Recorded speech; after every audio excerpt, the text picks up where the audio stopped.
Welcome to legend TV. ప్రస్తుతం మనతో పాటు అయితే బోనం జగన్ యాదవ్ గారు ఉన్నారు.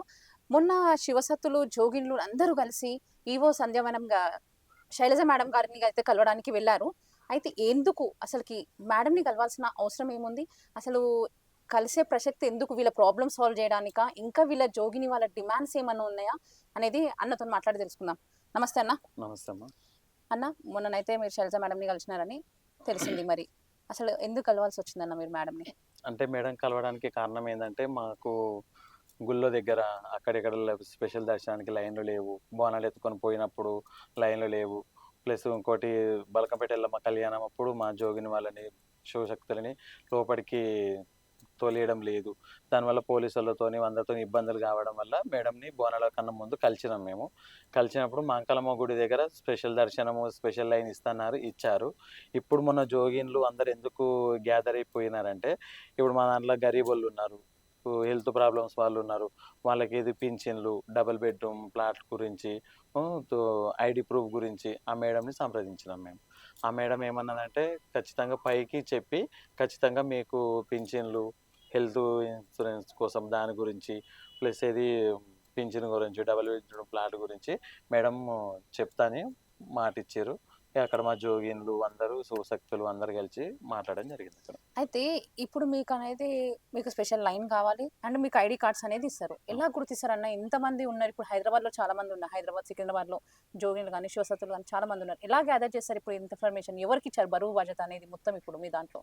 అంటే బరువు బాధ్యత అంటే ఎవరికి ఇవ్వలేరు. అంటే ఇక్కడ మా వాళ్ళు ఏమన్నారంటే వాట్సాప్ గ్రూప్లలో ఆన్లైన్లో పెడితే ఎక్కడ ఏ ఏరియాకి ఎంతమంది ఉన్నారు, ఏ ఏరియాకి ఎంతమంది ఉన్నారు కనుక్కుంటామని చెప్పి మా వాళ్ళు చెప్పారు, మా పిల్లలు గిట్ట అందరూ. సరే దాని ప్రకారం కనుక్కొని వాళ్ళు ఒక యాప్ రెడీ చేసిస్తున్నారు. రెడీ చేసిస్తే అందులో ఎంతమంది ఉన్నారు పేర్లు, ఫోన్ నెంబర్ ఇద్దామని చెప్పి మాట్లాడారు. అసలు మీ ముఖ్య డిమాండ్స్ ఏందన్న? అంటే మీకు ఇల్లులు, ఇంకా మీకు హెల్త్ ఇన్సూరెన్సే కావాలా? ఇల్లులు, ఇంట్రెస్ట్ కాకుండా, ఈ పింఛన్స్ కాకుండా ఏంటంటే గుళ్ళ దగ్గర మాకు ప్రత్యేక దర్శనాలు, ఇప్పుడు బలకంపేట ఎల్లమ్మ కళ్యాణం రోజు మాకు శివసత్తులని, జోగిన్లని ప్రత్యేక లైన్ల కళ్యాణం అయ్యేటప్పుడు మాకు కొంచెం ప్లేస్ ఇచ్చి లోపల పంపించడానికి దాని గురించి అని పోయినరు. ఇక కొందరు హెల్త్ గురించి, పింఛన్ల గురించి కొంచెం డిమాండ్ చేసారు. అయితే మీ ఇప్పుడు ఏమన్నారన్న? గవర్నమెంట్ వాళ్ళు మీ యాక్సెప్ట్ చేస్తారన్నారా మీ డిమాండ్స్ అన్నిటి? గవర్నమెంట్ వాళ్ళకు మేడం శైలజ మేడం గారు పైకి చెప్తా అన్నారు. చెప్పి ఖచ్చితంగా 100% చేపిస్తానే మాట ఇచ్చారు మాకు. అందులో అన్నపూర్ణ మేడం గారు ఉన్నారు. అన్నపూర్ణ మేడం గారు, మళ్ళీ అన్నపూర్ణ మేడం ఏమని చెప్పారు మరి మీకు కూడా? అన్నపూర్ణ మేడం దేవాదాయ శాఖ కాబట్టి గుళ్ళ దగ్గర వాడ ఇక్కడ ఆమె మాకు మంకలమ్మ గుడి దగ్గర అన్నపూర్ణ మేడం సహాయం వల్లనే స్పెషల్ దర్శనం అయింది. అదే విధంగా అన్నపూర్ణ మేడం ఈ మేడం వల్ల చేస్తారన్న నమ్మకంతో అక్కడ వెళ్ళినాం మేము. అయితే మీలాంటి వాళ్ళు ఇప్పుడు మీకు అందరికి ఒక యాప్ క్రియేట్ చేసి మీకు జోగిన్లకు కానీ, శివసత్తులకు కానీ పెద్ద పెద్ద ఈ ఏరియాలో ఇంతమంది అని అంటారు.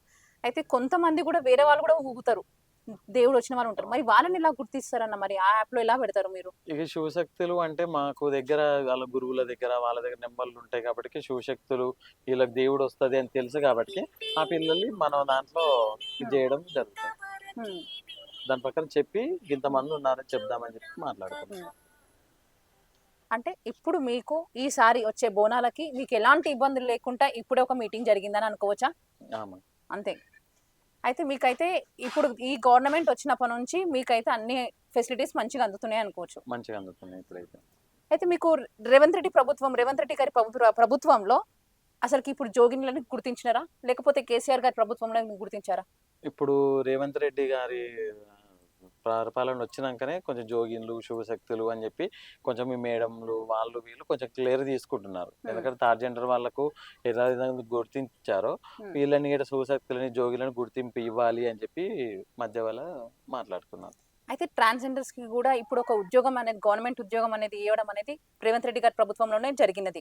అప్పుడు దానిపైన మీ స్పందన ఎలా అనిపించిందని మీకు అసలుకి? అంటే అంతకు ముందుకు ఏ గవర్నమెంట్ పట్టించుకునే వాళ్ళు గారు. ఈ థర్డ్ జెండర్ వాళ్ళని గిట రేవంత్ రెడ్డి ప్రభుత్వం వచ్చినాకనే ఈ పలానా వాళ్ళు వీళ్ళు గిట మనలో ఒక మనుషులే అన్నట్టు సృష్టించింది సార్ గిట. ఆ విధంగా